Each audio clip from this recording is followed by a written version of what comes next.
irmãos amados em nosso Senhor Jesus Cristo, muitos são os pontos de meditação que nos oferece o Evangelho desse domingo, mas como a consideração de todos eles nos levaria muito longe, excedendo demasiadamente os limites de um sermão, limitar-me-ei a falar sobre o demônio mudo.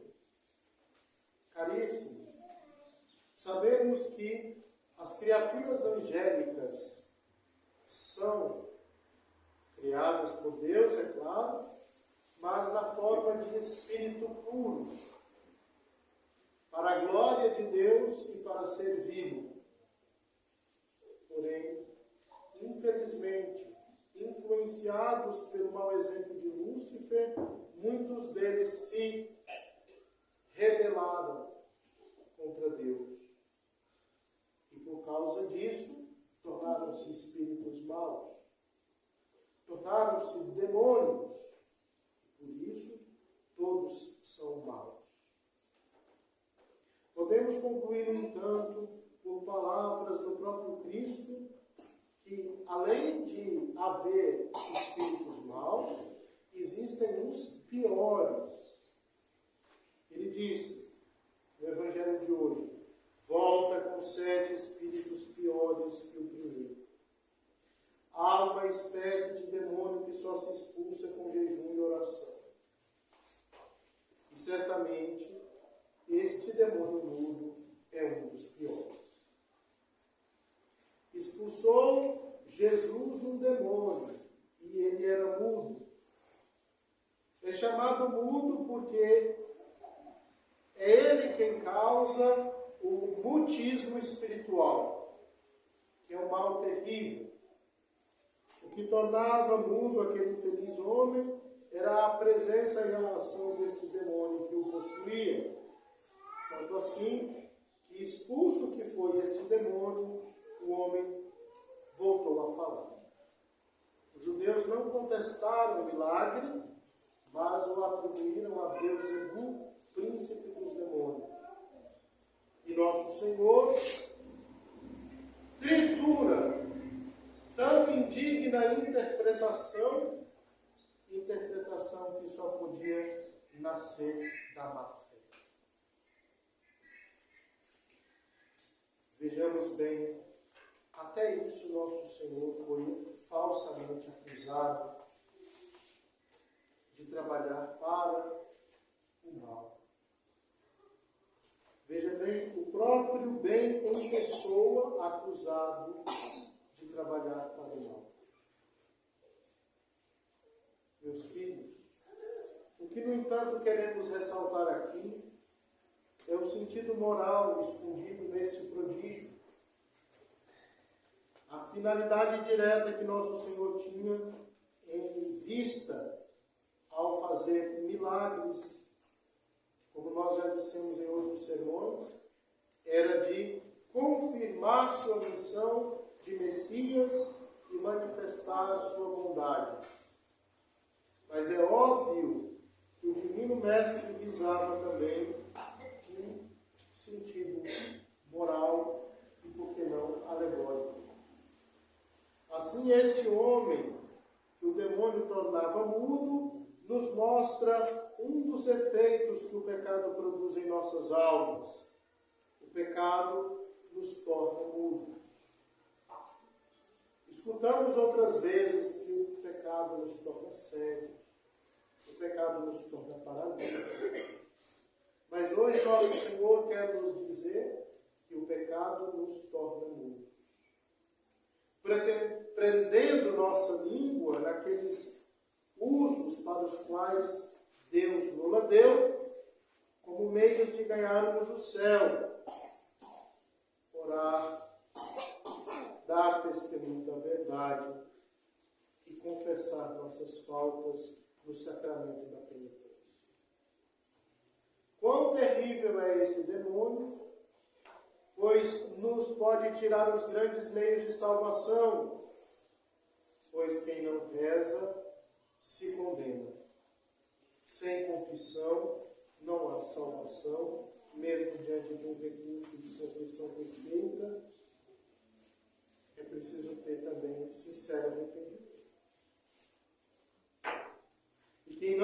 essa verdade não dá testemunho de Jesus Cristo, no dia do juízo será igualmente rejeitado pelo Supremo Tribunal.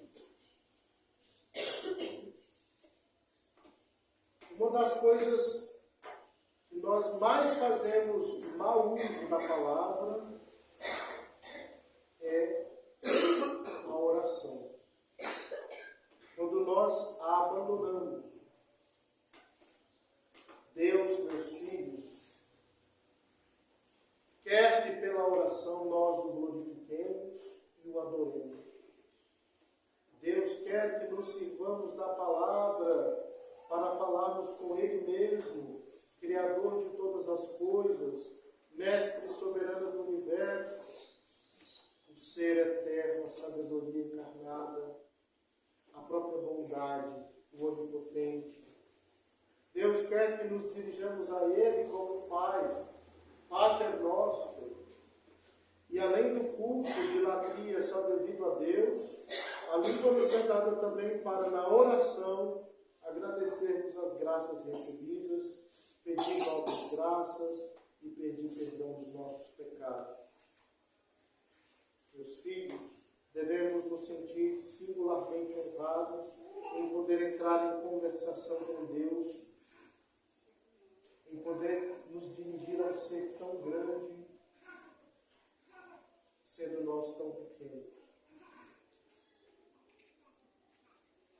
Este era o pensamento de Abraão quando dizia, do fundo de sua pequenez: falarei ao meu Senhor, ainda que seja pó e cinza, ainda que eu seja pó e cinza.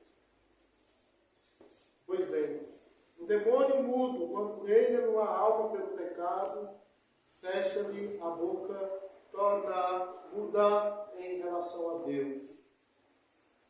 A oração, que faz as delícias dos justos, torna-se como carga pesada para tais pecadores dominados por esse tipo de espírito mau. Para muitos, a oração é causa de desgosto e enjoo, e à medida que se afundam na iniquidade, esses pecadores negligenciam mais e mais a oração e terminam mesmo abandonando-a completamente por muitos anos. Mais do que ninguém precisava usar a língua justamente para implorar misericórdia. Mas o demônio mudo, a exemplo do lobo, lança-se na garganta desses infelizes, impedindo-os até mesmo de pedir socorro. Outro uso para o qual a palavra nos foi dada por Deus, como já disse, é dar testemunho da verdade. Fazer conhecer Deus a nossos semelhantes. Louvarmos a Deus nas reuniões dos fiéis. Sustentar e defender a religião quando ela é atacada. Confessar, então, nossa fé por meio dos nossos discursos, bem como o devemos fazer os nossos atos. Tudo isto é um dever para todos nós e poderíamos melhor testemunhar a Deus nosso reconhecimento por esse dom magnífico da palavra do que empregando-o para a glória de Deus. Quero salientar ainda a obrigação dos eclesiásticos. Na verdade, é o respeito e os interesses humanos que impedem muitos superiores eclesiásticos se declarem publicamente por Deus, por Jesus realmente presente na hóstia consagrada. Lamentam às vezes muitos sacrilégios, mas não falam contra eles. Mantêm a verdade cativa e não ousam confessar publicamente sua fé, ainda mesmo quando o silêncio é também uma espécie de apostasia. Os estragos do demônio mudo nunca são tão deploráveis quanto quando exercem a sua tirania sobre a boca e a garganta dos pastores da igreja, padres e bispos. O maior triunfo desse demônio terrível é o de colocar um cadeado na boca sacerdotal. Ou fecha a boca aos ministros do Senhor, ou não lhes permite que falem senão com timidez, quando deviam falar com energia. Pastores cães mudos, quando não corrigis com prudência e verdade, mas também com a santa liberdade que vos convém, os pecadores escandalosos que pervertem o povo, os libertinos, os blasfemos, os profanadores do Santíssimo Sacramento, quando na administração dos sacramentos não ousais advertir quanto seria necessário para que os recebam com respeito e fruto. Quando no Sagrado Tribunal poupais a delicadeza dos culpados, à custa da sua salvação, deixando-os na ignorância das graves obrigações que só vós podeis ensinar-lhes. Então concedeis ao demônio mudo um funesto triunfo, e mereceis esta censura de São Cipriano. Que cruel misericórdia é essa, que consiste não em curar o ferido, mas em esconder sua ferida, para nela encerrar a morte? O pastor de almas deve ser prudente e circunspecto, mas ao mesmo tempo deve ser firme e animoso. Deus dissipará os ossos daqueles que procuram agradar aos homens. Deus castigará os tímidos, tanto como os mais criminosos. Um terceiro uso que devemos fazer da palavra é confessar nossas faltas no sacramento da penitência. Na verdade, Deus não se recusa a nos dar o perdão de nossos pecados, mas como condição desse perdão, Ele exige expressamente que o homem reconheça sua falta. E pela confissão, o homem reconhece seu pecado e reconhece-o pelo meio mais solene, mais autêntico que está em seu poder. Pela palavra que lhe foi dada para manifestar seu pensamento, isto é, pela palavra que não é, ou pelo menos não deve ser, senão a expressão, a manifestação, a veste do pensamento, e assim podemos dizer que a alma mesma se torna, de alguma maneira, visível. A alma se tornando visível nas expressões que nós usamos. O nosso pensamento tomando forma de palavra. Mas em se tratando desse mutismo em relação à confissão, podemos dizer que é aqui que o demônio mudo costuma triunfar. Veja, uma pessoa desejava aliviar-se do peso que a oprimia. Sentia-se vivamente incitada a ser sincero. Tinha começado bem, uma palavra a mais e tem o céu seguro. Na vida presente, uma paz que sobrepuja todo entendimento. Mas uma palavra a menos e essa pessoa merece um inferno. E desde já o remorso pedirá. Que poder oculto fez mover em seus lábios essa palavra indispensável na hora da confissão? O demônio mudo. Quantas almas o demônio mudo conserva com os lábios encadeados? Um grande número de almas, por tentação do demônio, por falta de humildade, ocultam seus pecados em confissão, ou porque se envergonham deles, ou porque não querem corrigir-os, ou porque não querem, de fato, se livrar deles. O sacerdote que ouve os pecados, faz às vezes de nosso Senhor Jesus Cristo, ele tem para os penitentes um coração de pai. Não se admira porque sabe as misérias em que o homem pode cair. Não se envergonha nem despreza, mas ama-os, ajuda-os, consola-os e os cura. Sente o Padre uma alegria celestial que ele vai levar para o túmulo. Mesmo quando o Padre reage no confessionário, para dar uma sacudida no penitente, para que ele veja o quanto ele está imerso no seu pecado, não é por raiva, mas é por amor. Às vezes nós precisamos sim ser balançados com uma palavra dura, que nos mostre onde nós estamos e o que nós estamos fazendo.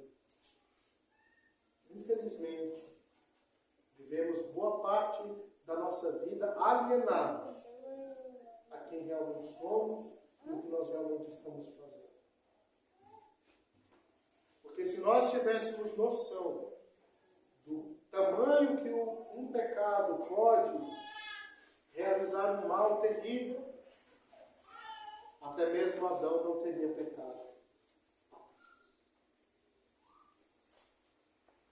Mas como nós não podemos ver com nossos olhos a repercussão do mal imediatamente, como nós não podemos ver a destruição que o pecado realiza dentro de uma alma, como dizia Santa Teresa, que teve a graça da parte de Deus de sentir o mal cheio de uma alma em pecado mortal. Deus me deu essa graça e ela disse que o odor era pior do que o enxofre. Ó almas remidas com o sangue de nosso Senhor, por amor de Deus, não consintais por mais tempo sobre vós o jugo desse demônio imundo. Se é que tendes feito confissões sacrílegas, mas também não vos lanceis no desespero como Judas. Vinde antes como Pedro e Madalena, lançados aos pés de Jesus Cristo, vosso doce Salvador, que vos chama, vos espera e vos receberá como um filho pródigo. Caríssimos, pedi a Deus luz e força para que, livres da escravidão do demônio, sejais fiéis a Deus em tudo, servindo-o, amando-o como filhos queridos e esperando a eterna recompensa na pátria do repouso eterno. Que a Virgem bendita, Mãe da Palavra encarnada, abra nossa boca e exponha a nossa voz para o bem de sua finalidade. Amém. Assim seja. Em nome do Pai, e do Filho e do Espírito Santo. Amém.